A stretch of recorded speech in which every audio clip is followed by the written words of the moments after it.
Hola, benvinguts i benvingudes a la història que no sabies. Avui us proposo un viatge llarg, intens i necessari per una part de la nostra història que encara pesa, encara incomoda i encara fa mal. Així que si podeu, agafeu un cafè, poseu-vos els auriculars o espereu aquell moment del dia en què el trànsit és lent i el temps sembla anar una mica més a poc, perquè aquest capítol no és curt i tampoc vol ser-ho. Avui parlarem de la repressió franquista durant la Guerra Civil i sobretot després de la guerra.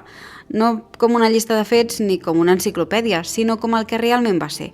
Un sistema pensat per imposar el nou ordre, per fer desaparèixer els vençuts i per ensenyar a tota la societat una lliçó molt clara. Qui parla, cau.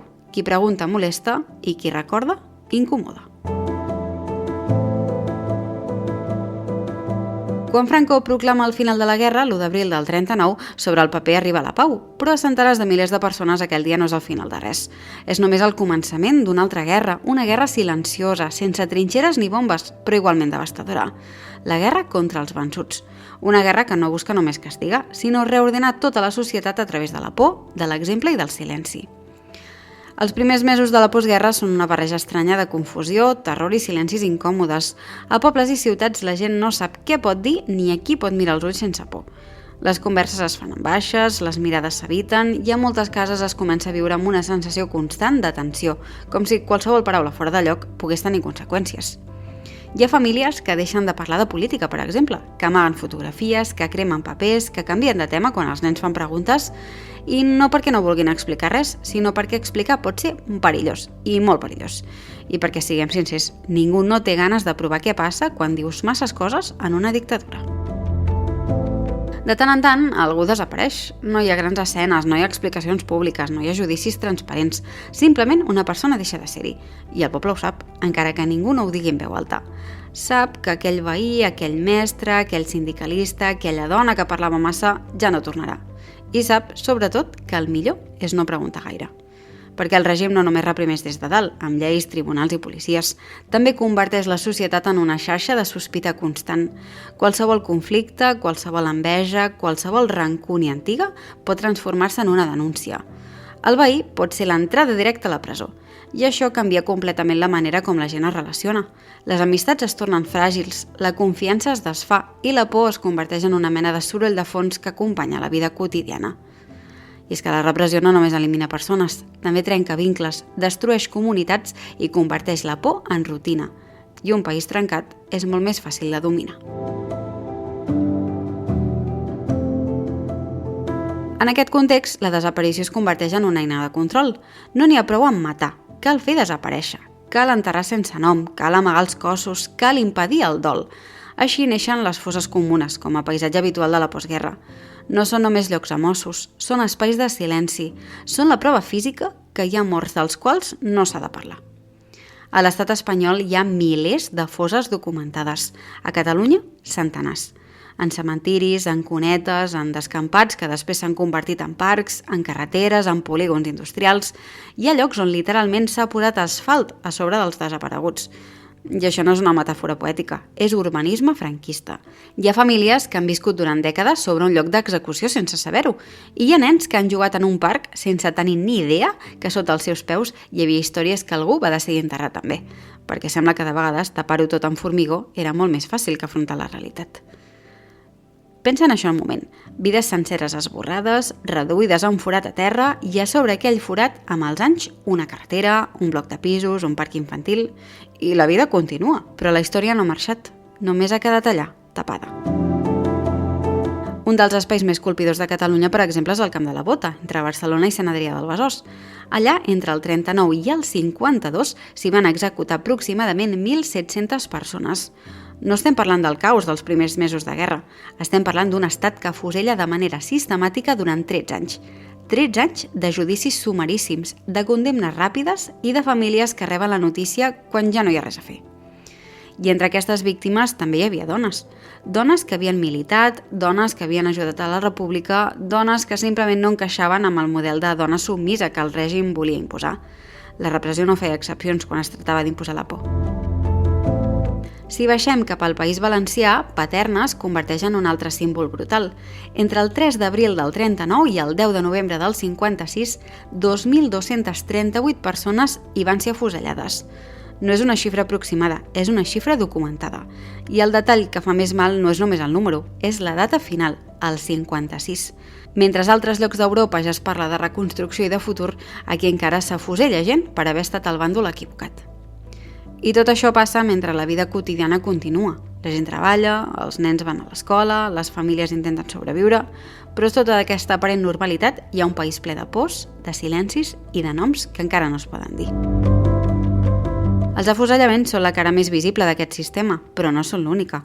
Per gestionar desenes de milers de vençuts, el règim necessita espais on concentrar-los, classificar-los i humiliar-los. I aquí apareixen també els camps de concentració franquistes. I és que quan sentim aquest terme, el cap se'ns en va cap a Auschwitz, a Dachau, i és normal perquè el nazisme ha marcat la memòria europea. Però els camps no els va inventar el nazisme. A l'estat espanyol ja n'hi havia durant la Guerra Civil, tant a la zona republicana com a la zona franquista. La diferència és clara i important. Els camps republicans van ser molt menys nombrosos, de durada limitada i no formaven part d'un sistema repressiu estructurat després de la guerra. En canvi, el franquisme converteix els camps en una peça central del seu aparell de control. La historiografia ha documentat més de 300 camps dins el sistema franquista, especialment actius entre el 39 i els primers anys 40.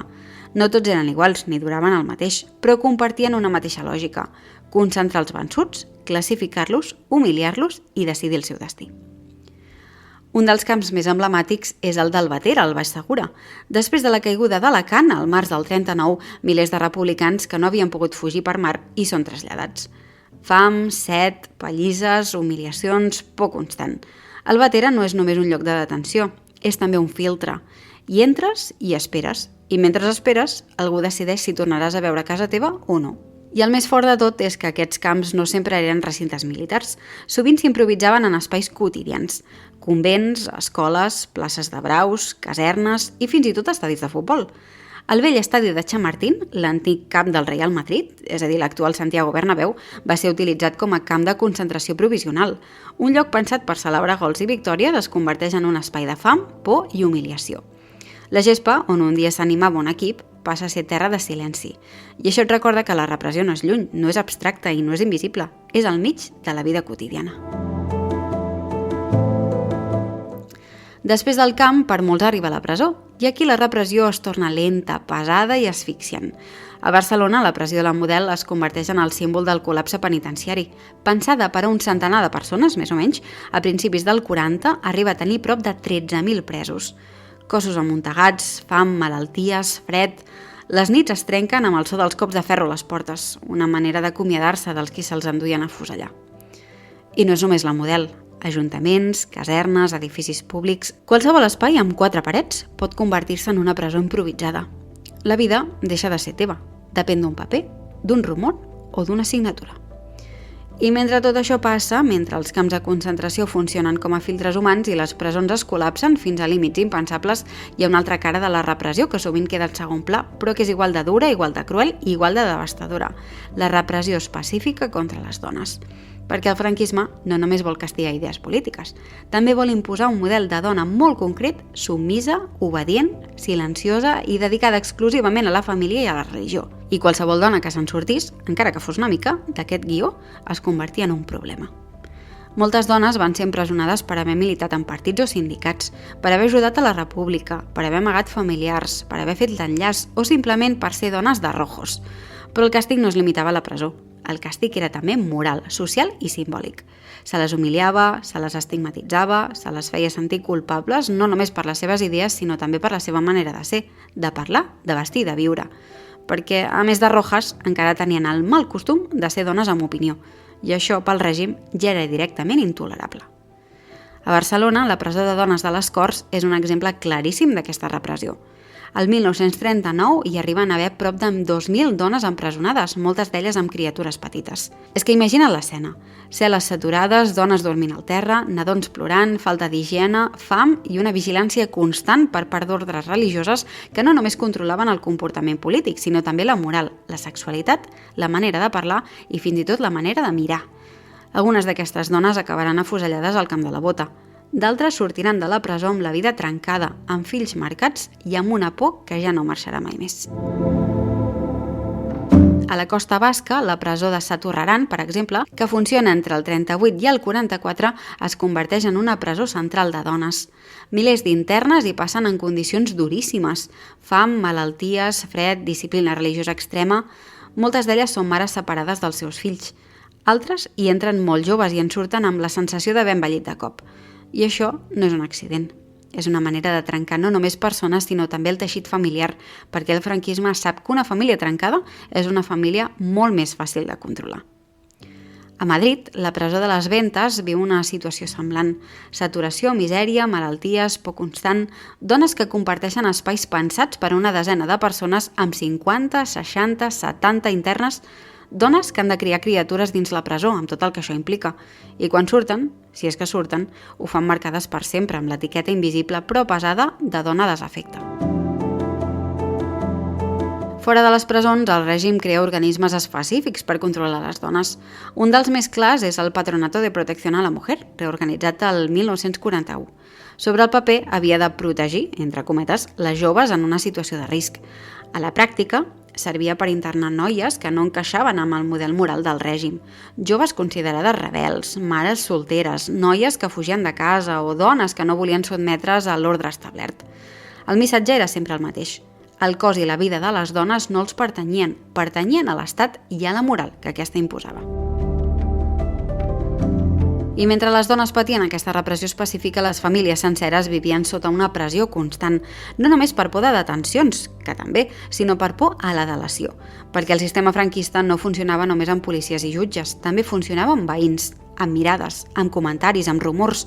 Qualsevol conflicte, qualsevol enveja, qualsevol ressentiment, encara que fos del passat, podia acabar convertint-se en una denúncia. I una denúncia podia acabar en una detenció, en una presó o en una fossa. Això transformava completament la vida quotidiana, evidentment. La gent parlava menys, confiava menys, mirava més de reüll, les converses es feien a mitja veu, les opinions es guardaven a dins i els nens creixien en un ambient on el silenci no era una opció, era una norma de supervivència. Un silenci que no sempre s'entenia, però que s'aprenia molt aviat. I aquest silenci no era només por, també era cansament. Després d'una guerra, després de perdre familiars, després de passar per presons, camps o humiliacions, moltes persones només volien sobreviure. Només volien menjar, treballar, tirar endavant com poguessin. I per fer-ho sovint havien d'acceptar una cosa molt dura, deixar de parlar del que havia passat. I així, resumint, és com el silenci es converteix en una eina de poder. No només perquè el règim l'imposa, sinó perquè la societat l'assumeix com una forma de protecció. Callar per no fer mal als teus. Callar per no tenir problemes, callar per no reobrir ferides, i aquest silenci amb el temps es converteix en herència. Quan arriba la democràcia, aquest silenci no desapareix de cop. No hi ha una gran ruptura emocional, no hi ha una gran catarsi col·lectiva.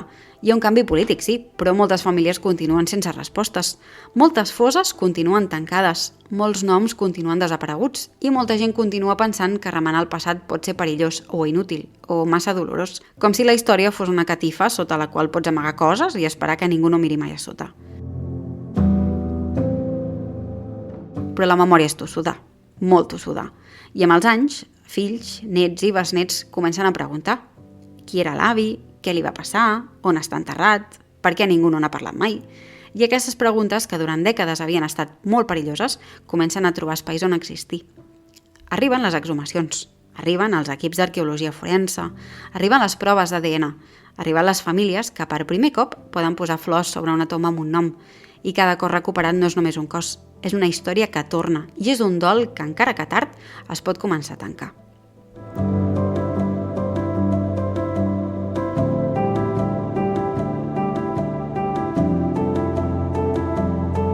Històries com la de Leoncio Badía Navarro, l'enterrador de Paterna, ens recorden que fins i tot enmig del terror hi havia persones que intentaven deixar rastres d'humanitat.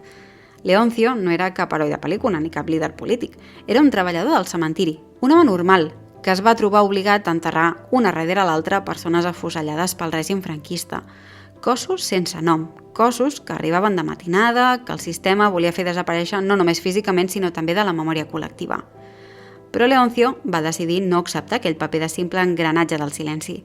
Cada cop que enterrava una víctima, amagava dins la roba una petita ampolleta de vidre amb un paperet on hi escrivia el nom, la data i algun detall. Un gest senzill, gairebé invisible, però carregat de significat. Era la seva manera de dir aquesta persona ha existit. la seva manera de lluitar contra l'oblit quan qualsevol altra forma de resistència hauria estat una condemna segura. I és doncs gràcies a aquests petits gestos, dècades després, que moltes famílies han pogut identificar les restes dels seus familiars i per fi posar flors sobre una tomba amb un nom.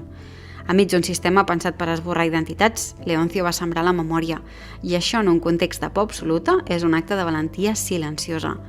No feia discursos, no ha sortit als llibres, o jo almenys no ho havia escoltat mai.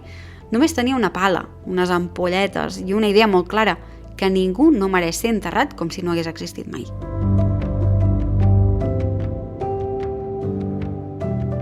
I aquí hi ha una idea clau que no podem passar per alt. La repressió no s'atura de cop, no s'apaga com si fos un interruptor quan acaba la guerra. No hi ha un dia en què tot es torni normal i tothom pugui respirar tranquil.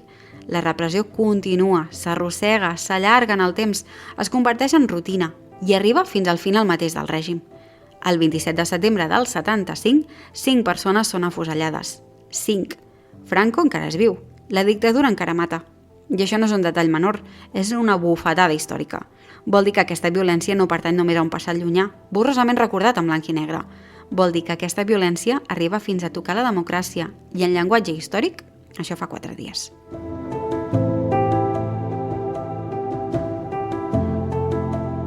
Si voleu aprofundir amb imatges, testimonis i històries, a Filmin podeu trobar El silencio de otros, per exemple, que segueix durant anys la lluita de les víctimes del franquisme per aconseguir veritat, justícia i reparació, mostrant com moltes persones grans continuen buscant els seus familiars quan ja haurien de poder descansar.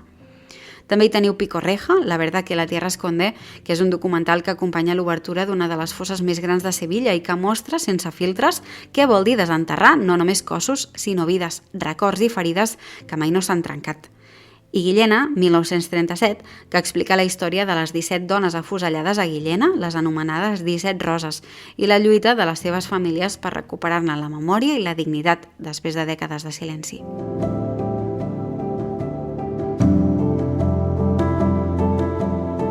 I així, com a reflexió final, recordar no és cap obsessió pel passat, ni cap mania de gent que no sap passar pàgina. Recordar és una forma de cuidar-nos, de cuidar els que ja no hi són, però també els que encara hi som, perquè darrere de cada fossa, darrere de cada nom esborrat, de cada família trencada, hi havia vides normals, gent que volia estimar, treballar, criar fills, tenir una casa, una rutina, un futur.